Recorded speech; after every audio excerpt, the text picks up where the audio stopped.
안녕하세요. 부동산 하면 박 대표입니다. 얼마 전 입주장 끝나고 오랜만에 여유로운 시간을 보내고 있습니다. 오늘은 신축 아파트 전세 계약 시 주의할 점에 대해서 말씀드려 볼 텐데요.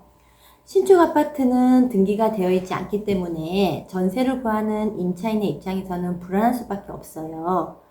등기부가 없는데도 불구하고 신축 아파트 전세 계약을 하려는 이유가 무엇일까요? 요즘 얼죽신이라는 말이 있죠. 신축 아파트가 가지는 장점은 새 아파트에 입주할 수도 있고 구축 아파트와 비교해보면 비슷한 가격대에 옵션 등 선택할 수 있는 폭이 넓기 때문이죠. 가장 큰 단점이 바로 미등기, 즉 등기부가 없기 때문에 신축 아파트 전세 계약 시 더 꼼꼼하게 확인하고 계약서 작성을 하셔야 해요. 몇 가지만 주의하시면 안심하고 전세 계약을 하실 수 있으실 텐데요. 그 중에서도 가장 중요한 것이 바로 믿을 만한 공인중개사를 만나는 일인 것 같아요. 신축 아파트, 즉 미등기 아파트 전세 계약은 예를 들어 신축 아파트 분양가가 4억이라고 할 때 분양권자가 계약 시 10%를 현금으로 지급하고 분양 계약을 하게 됩니다. 그리고 중도금 60%는 중도금 대출을 실행해서 해차별로 납입을 하게 되는데요. 실입주 하실 분들은 입주 지정 기간 동안 잔금 30%를 현금 또는 잔금 대출을 받아서 중도금과 함께 잔금을 상환하게 되는데요.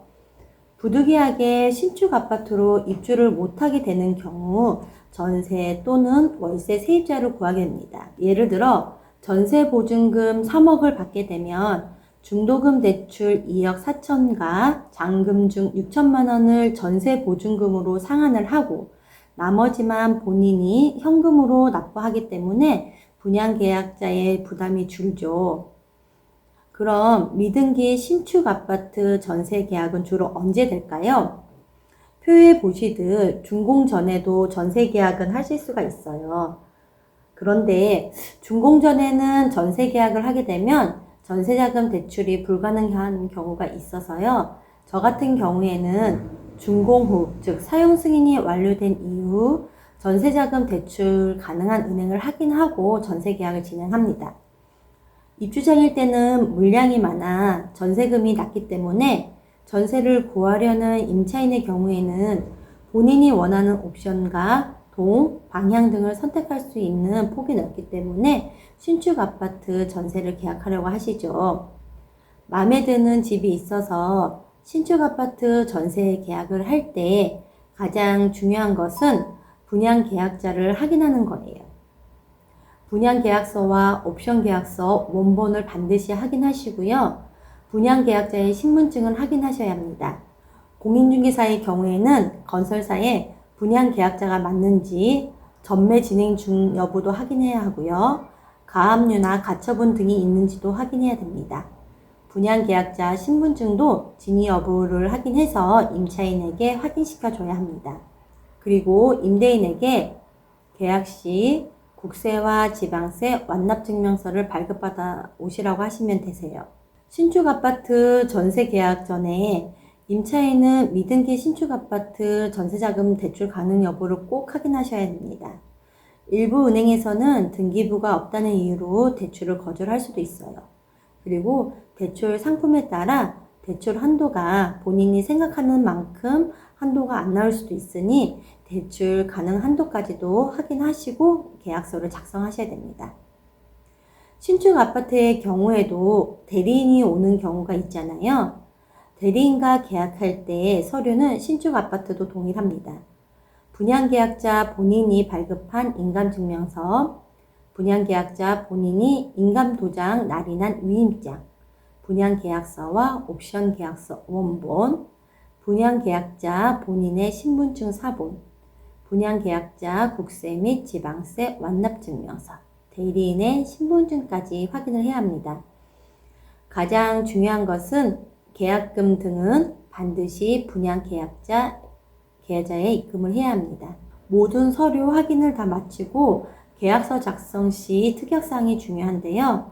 오늘은 가장 중요한 내용 2가지만 말씀드릴게요. 신축 아파트 임대차 계약 특약사항은 추후에 다시 한번 영상으로 올릴게요. 첫 번째, 임대인은 전세보증금 잔금과 동시에 분양잔금 전액을 완납하여 임차인에게 입주증과 세대키를 인도하기로 하며 미이행 시에는 전세계약이 해지되며 해지 시 소유주는 임차인에게 해지로 인한 위약금을 지급하기로 한다. 두 번째, 임대인은 전세보증금보다 선순위 대출 없기로 하며 잔금일 다음날까지 근저당 및 기타 제한 물건 설정을 금하며 이를 위반 시 계약은 해지되고 손해배상하기로 한다. 임대차 기간 동안 임차인 1순위 유지. 이런 식으로 특약을 작성하게 되고요. 계약서 작성을 마치면 임차인은 30일 이내에 주택 소재지 지자체에 확정 일자와 임대차 신고를 하셔야 해요. 전세자금 대출 시 필요한 서류 중 하나가 바로 임대차 신고 필증이기 때문입니다. 신축 아파트의 잔금은 무조건 평일에 하셔야 해요. 신축 아파트에는 입주지원센터가 운영하고 있는데요. 입주지원센터 근무시간 안에 잔금을 진행해야 합니다. 임대인은 임차인의 전세잔금을 수령함과 동시에 시행사 즉 건설사의 분양대금 전액을 상환하고 임차인에게 입주증과 세대키 등 입주 물품 등을 전달해야 합니다. 그리고 임차인의 경우에는 잔금 한 날 전입신고를 꼭 하셔야 합니다. 임차인의 전세보증금 보호를 위해 대항력과 우선 변제권을 가지려면 확정 일자와 전입신고가 필수이기 때문이죠. 요즘에는 전세보증보험 및 전세권 설정을 많이 하시는데요. 신축 아파트의 경우 잔금을 치렀다고 바로 전세보증보험에 가입할 수가 없어요. 왜냐하면 등기가 없기 때문입니다. 보통 신축 아파트의 등기는 입주 지정 기간 이후 2달에서 3달 사이에 등기가 완료되니 등기 완료 후에 전세보증보험에 가입하셔야 합니다. 지금까지 말씀드린 내용을 한 장으로 정리했습니다. 신축 아파트 계약 시 헷갈리는 부분이 있으시다면 이 부분을 캡처해서 보셔도 좋을 것 같아요. 지금까지 신축 아파트 계약 시 주의사항에 대해서 말씀드렸습니다. 감사합니다.